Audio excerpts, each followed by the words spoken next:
अमीर बनने का मतलब क्या समझा जाता है? यही कि कम खर्च करो, हर एक पैसा बचाओ। लेकिन क्या हो अगर दौलत बनाने का असली राज बचाने में नहीं, बल्कि सही जगह पर ज्यादा खर्च करने में हो? चलिए आज इसी सोच को थोड़ा और समझते हैं। ये सवाल सुनने में थोड़ा अजीब लग सकता है ना? लेकिन यहीं से उन मिथकों को तोड़ने की शुरुआत होती है जो हमें अक्सर फाइनेंशियल आज़ादी से रोकते हैं। आज हम उन आदतों पर गौर करेंगे जो पारंपरिक सोच से बिल्कुल अलग हैं, लेकिन सच कहूं तो दौलत बनाने में बेहद असरदार हैं। ठीक है, तो चलिए शुरू करते हैं। देखिए, पहला और शायद सबसे जरूरी बदलाव है अपनी सोच में पैसे से ध्यान हटाकर समय पर लगाना। ये समझना कि असली दौलत रुपये या डॉलर नहीं, बल्कि हमारे घंटे और मिनट हैं। ये स्लाइड एक बहुत ही बुनियादी फर्क को दिखाती है। हम में से ज्यादातर लोग क्या करते हैं, पैसे के लिए अपना समय बेचते हैं, जैसे किसी नौकरी में घंटे देकर। लेकिन अमीर लोग इसका ठीक उल्टा करते हैं। वो अपने समय को वापस खरीदने के लिए पैसे का इस्तेमाल करते हैं। और ये किसी लग्जरी की बात नहीं है, नहीं, ये है लेवरेज। जब कोई किराने का सामान डिलीवर करवाता है या किसी ऐसे सॉफ्टवेयर के लिए पैसे देता है जो बोरिंग काम को ऑटोमेट कर दे, तो वो आलस नहीं है। असल में वो उन घंटों को वापस खरीद रहा है जिन्हें वो कमाने, सोचने या बस आराम करने में लगा सकता है। और ये सभी चीजें समय के साथ बढ़ती जाती हैं। चलिए इसे एक उदाहरण से समझते हैं। मान लीजिए $1000 का फोन है, तो वो सिर्फ $1000 का नहीं है। अगर कोई $25 प्रति घंटे कमाता है, तो वो फोन असल में उसके जीवन के 40 घंटे हैं, मतलब पूरा एक हफ्ते का काम।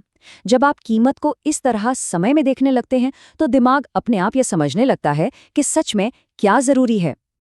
और ये लाइन इस सेक्शन का पूरा सार है। तो मुद्दा ये है कि समय हमारी सबसे कीमती चीज है और हम उसे कैसे खर्च करते हैं, यही सब कुछ बदल देता है। चलिए अब आगे बढ़ते हैं। सिर्फ बचत करना एक तरह से डिफेंसिव खेल है, मतलब आप बचाव कर रहे हैं। अमीर लोग ऑफेंस पर ध्यान केंद्रित करते हैं, यानी आगे बढ़ने के लिए सक्रिय रणनीतियां अपनाते हैं। ये मानसिकता का एक बहुत बड़ा बदलाव है। छोटी छोटी बचत पर ध्यान लगाने से हमारी एनर्जी बढ़ जाती है। अमीर लोग अपनी ऊर्जा को बड़े मौकों को पहचानने में लगाते हैं। बचत शायद आपको डूबने से बचा ले, लेकिन वो आपको अपनी मंजिल तक नहीं पहुंचाएगी। कर्ज शब्द सुनते ही अक्सर लोग डर जाते हैं। और सही भी है, खराब कर्ज आपको फंसाता है। लेकिन अच्छा कर्ज जिसे अमीर लोग इस्तेमाल करते हैं, वो एक ताकतवर औजार बन जाता है। ये ऐसा कर्ज है जो आपको आगे बढ़ने में मदद करता है। इसका सीधा सा मतलब है ऐसा कर्ज लेना जो आपके लिए काम करे, आपके खिलाफ नहीं। जरा सोचिए, एक किराए की प्रॉपर्टी खरीदने के लिए लोन लेना, जहां किराया आपकी किश्तों और खर्चों को भी पूरा कर रहा है और प्रॉपर्टी की कीमत भी बढ़ रही है। ये अच्छा कर्ज है। ये एक शक्तिशाली औजार है, लेकिन हाँ, इसे सावधानी से इस्तेमाल करना जरूरी है। और सबसे अच्छा निवेश कहाँ होता है? खुद पर, अपने कौशल, अपने ज्ञान और अपनी प्रोडक्टिविटी में निवेश करना ही एक ऐसा निवेश है जिसका रिटर्न सबसे ज्यादा होता है। जब आप किसी चीज के लिए भुगतान करते हैं, तो आप उस पर ध्यान भी देते हैं। खुद पर किया गया खर्च आपको तेजी से आगे बढ़ने पर मजबूर करता है। हमने बाहरी कामों के बारे में तो बात कर ली। अब चलिए उस अंदरूनी मानसिकता की ओर बढ़ते हैं जो दौलत बनाने के लिए बेहद जरूरी है।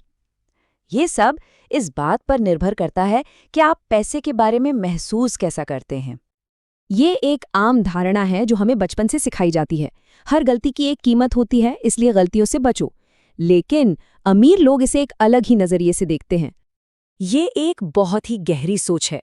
अमीर लोग जानते हैं कि फैसला न लेने की कीमत एक गलत फैसले की कीमत से कहीं ज्यादा होती है। एक छोटी सी गलती करके उससे सीखना सालों तक सोचते रहने और मौका गवा देने से कहीं बेहतर है। दौलत परफेक्शन से नहीं, बल्कि तेजी से सुधार करने से बनती है। ज्यादातर लोगों के लिए उनके इमोशंस सीधे उनके बैंक बैलेंस से जुड़े होते हैं। जब पैसा होता है तो वे सुरक्षित महसूस करते हैं, जब नहीं होता तो घबरा जाते हैं।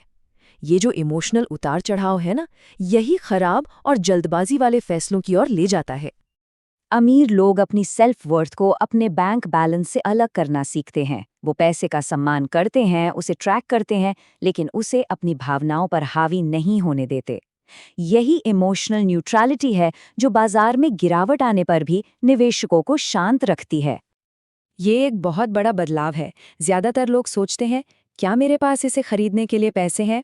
जबकि अमीर लोग पूछते हैं, क्या मैं इसका बोझ उठा सकता हूँ?